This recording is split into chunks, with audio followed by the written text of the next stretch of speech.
Good evening. Happy Sunday, wherever you are in the world. I'm usually broadcasting this from the East Coast, Washington, D.C. at 6 p.m. live. But this week I am in Roma, in Italy. And so here it is midnight. It is very late. But it is very important for me to be here with you every Sunday to make sure that we have this time together. Okay, that's my Italian accent. We'll leave it at that for the rest of the program. But it is a pleasure to be here with you. If we haven't met before, my name is Kaylin. I'm an ecstatic yogi, a life coach, spirit guide. Every Sunday, I really try to create this space for us to create a little centering, a little connection, a little joy and peace together. So thank you for taking a little time out of your busy week, your busy night, your busy afternoon, depending on where you are in the world. And thank you so much for being here. Every week I pick a theme that is something that's going on for me that I think will be interesting for you. And this week, good attempt on the accent, brother. Thank you. I appreciate it, Kyle. That's very sweet of you. This week I want to talk about how we can use sacred spaces to further our spiritual life. Now, sacred spaces can mean a lot of things. It can mean a temple, it can mean a church, it can mean a synagogue, of course. It can also mean a beautiful location. It could be being by the water or a valley or the Grand Canyon. It could be any place where you feel a resonance of something more. And I like to view these things as being like portals. They open us up into cosmic energy that is much more easily accessible. Thank you guys. Nice to have you here. Love and blessings to you. So today, being in Rome, I got to go and meditate in the Pantheon, which is this ancient Roman temple. It's been there for well over 2,000 years, and got to just really sit and vibe with this space. And when I've gotten to sit in spaces like this before, it really does open me up to a flavor of energy, a quality that is a little bit different than when just sitting at home. Now, all of us, most likely, have had the experience of sitting in some sort of sacred space. So maybe it was a trip you took to the ocean, or maybe you were on a hike to a mountaintop, or you went and visited an ancient site of some kind. I'm going to ask you to recall that and see if it can reconnect you with the magic of that place. Because we want to use the tools we're given, which in this case we're talking about geographic tools, but there's other tools we have that we explore on this channel to help us have a more magical, more radiant life. So welcome, glad to have you here. Please find a comfortable way of sitting or laying down. I'm sitting on the floor in my hotel room, but you could sit on a couch or a chair, you could lay down in a bed. Please get yourself comfortable, whatever that means for you. We're gonna just take a couple deep breaths. Thank you, Stephen, thank you all. Safe space in your mind is definitely good enough. And as always, I invite you all to just relax. Allow yourself to be where you are. Allow yourself to feel whatever you're feeling. Remind yourself that just the opportunity to be here and be now is a blessing, wherever you find yourself. And just take a couple deep breaths.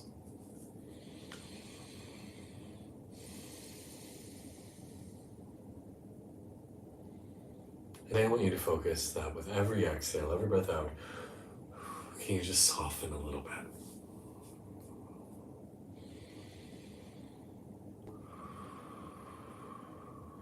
Let go a little bit more.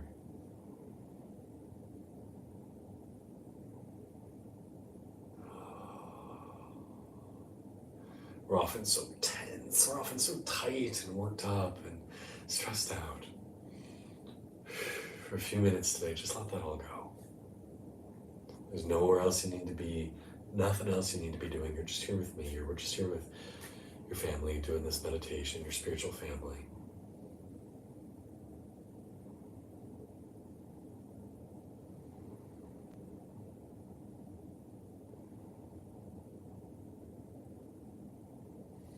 I'm going to just invoke a little sacred sound.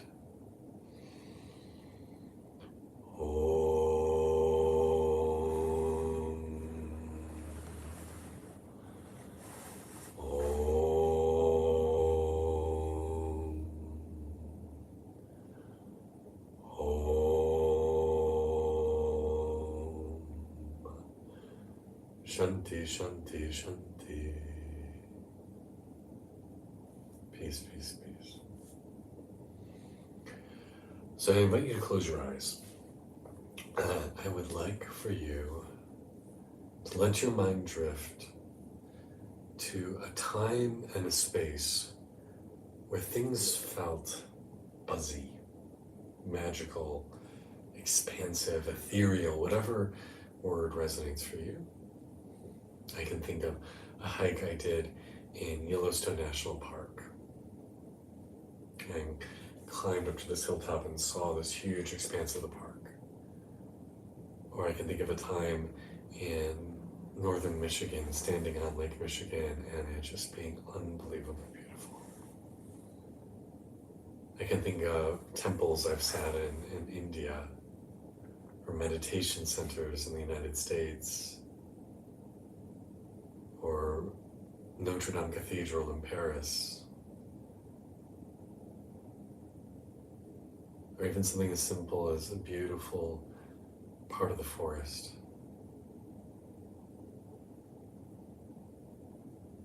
And as you bring to mind these spaces, notice the sensation that comes up in your body. Notice the feeling, notice the thoughts, notice the emotions.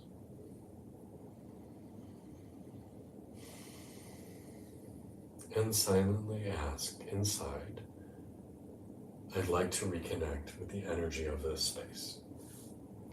Because time and space, time and geography, they don't actually exist. They're just how we experience the world, how we process. But they're not objective truths. They change.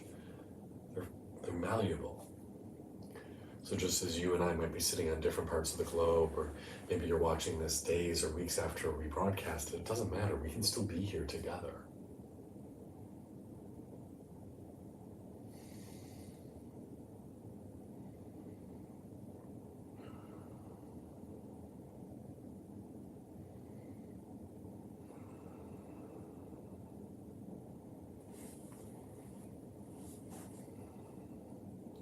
For the person asking about a broken heart, I'll talk about that at the end, so hang in there, we'll get to you.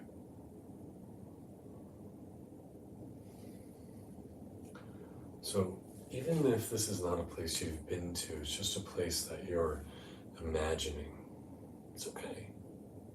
Maybe it's just a place you've seen a photo of or a video. You can connect with it.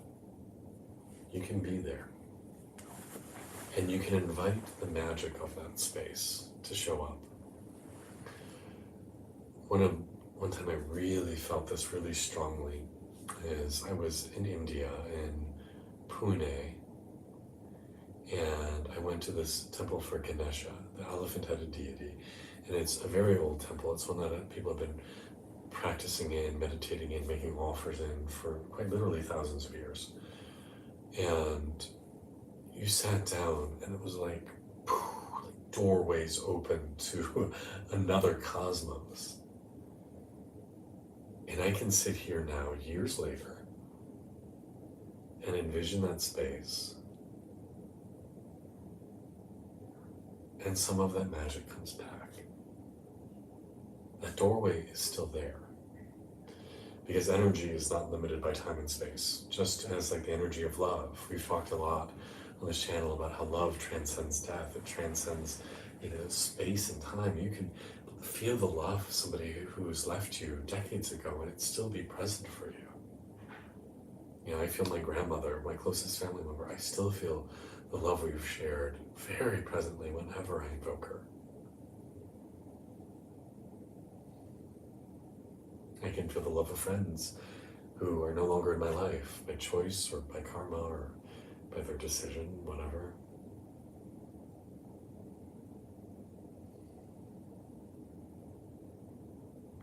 So you can take the magic of these spaces and use them to open you up, to make you resonate with something deeper. As we were leaving this temple today, I was telling my husband, it's such a shame that there's thousands of people going through this temple any given hour. And most of them are completely oblivious to the magic that is possible there. They're on their phones, they're texting, they're taking photos, they're Googling. But I didn't notice anybody else who was sitting there purposely trying to connect with the energy and have a spiritual experience. And when I sat there and meditated, which wasn't easy because they did not want you to sit, and I'm like, fuck you. That's what a temple's for, it's to sit here and meditate. Rawr. But I did it anyway. And just connecting with the centuries, the millennia of prayer and worship and sacrifice and spiritual journeys that have gone on in this space. And you can feel it, it's embedded in the walls. And I was able to tap into a flavor of energy, a flavor of spirituality that was different and unique. And absorb that, make that part of my energy body, make that part of my spiritual work, make that part of my cosmic understanding by taking that which still exists in the walls, that exists in the fabric of this holy space, and making it part of me, and making me part of it. I walked into this space and said, wow, I've had dreams about this space. I've been here before, it feels familiar. And I've had that with so many sacred sites. And each time I've consciously worked in these spaces, I've felt myself level up. I've felt myself become a more adept, a more aware, a more connected individual. You know, it's a little bit like if, for those of you who play video games, right?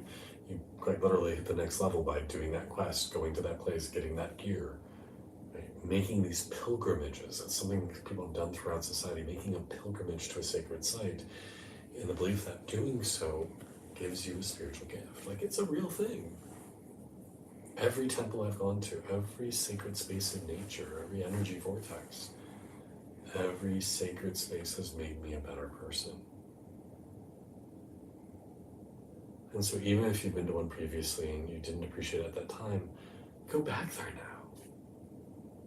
Feel yourself in the space, and then what you do is you drink it in. You pull it in through your third eye, through your throat, through your heart, into your belly, into your hips.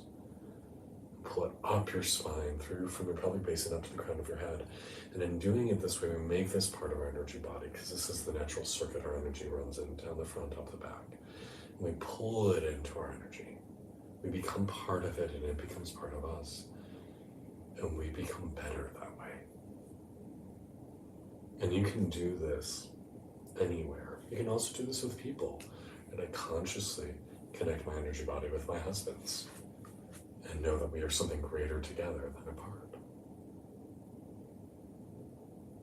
So can you use the blessings of these spaces to make you more healed, more healthy, more whole? To help you transform and grow. Last summer I took a pilgrimage to these sacred mountains in Peru, called the biggest mountain is called Azuncate. And it's considered a very, very sacred site by the indigenous people there. And I got sick, right? Like, I got called to the mountains and went through this really transformative experience that was quite painful. But the whole time, even as sick as I was, even when I couldn't walk, I could barely breathe, I still kept pulling that energy into myself. I kept using it for purification to become better and healthier and healed.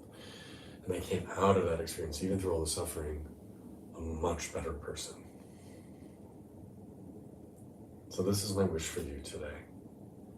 Use these places, use these times, use these spaces to help yourself become a better person.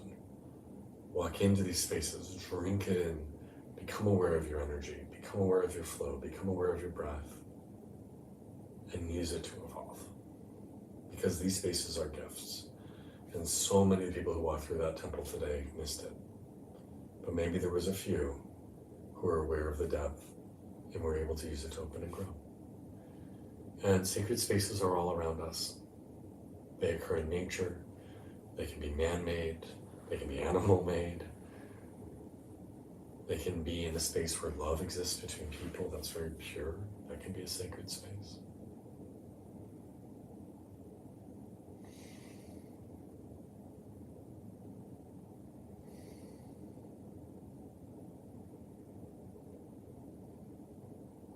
Earlier, somebody was asking me about how you work with heartbreak.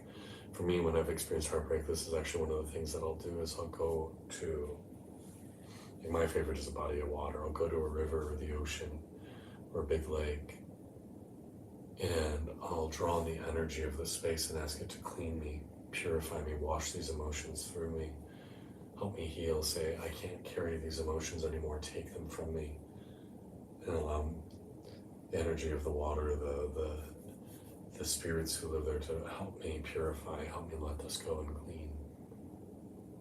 That's one of the ways I deal with heartbreak best, is using these sacred spaces. So if you haven't already, visualize yourself in that space you've encountered. Feel yourself breathing it in, breathing it through your body, and notice what do you feel. Notice how do you change.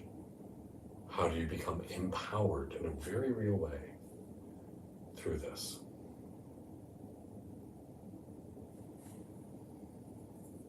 Because there is magic all around if only we slow down and see it. And there is beauty all around if only we stop and appreciate it.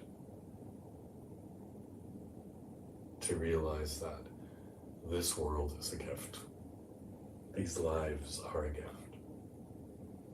And we are blessed beyond measure.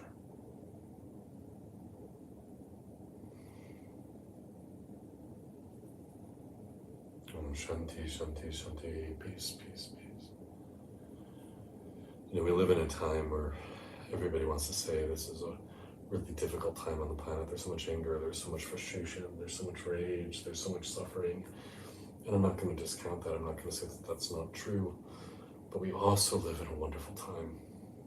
We live in a time where there is so much abundance and so much blessings and so much possibility, so much access to education and food and travel and technology.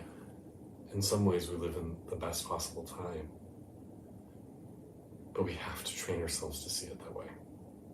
We have to fight the urge to just say everything is crap and instead tune back in to the wonders that exist in this world. Because magic exists, spirit exists, God exists, enlightenment exists. If you look for it, if you appreciate it. All is well, all has been well, all will be well. One of my favorite phrases, because it's true. All right, my friends, it's getting late here. It's 12:30. I need to go to bed. I'm very tired. But sending you my blessings. May you be loved. May you be well. May you be happy. May you find peace. May you dwell in joy. May you dwell in prosperity. May you be surrounded by love and know that your true nature is love. May you shine brightly. May you be filled with ecstasy. And may you be a light for the world. Thank you all so much for taking all your time. Thank you so much for engaging. Thank you for all your comments and questions. Sorry if I missed anybody today. I saw somebody briefly asking, how do I manifest more money? Always a good one. I would consider working with one of the deities for prosperity. In India, that's Lakshmi. I've done a meditation about her in another video, so feel free to look that one up. But yeah, that's a longer conversation. We can do that another night, perhaps. All right, thank you all. Be well, go with God, be blessed. Thank you so much for everything, and have a fabulous week. This week, I hope you've enjoyed seeing my edited videos back on. I posted 2 last week, one for my birthday. That was 2 days ago. Yesterday. Another one about the big jump we've had with subscribers here, which was super cool. This week, we'll be talking a little bit more about my not safe for work, naked, sexual stuff. So look forward to that. That will be my edited video this week. So yeah. All right. See you guys. Bye.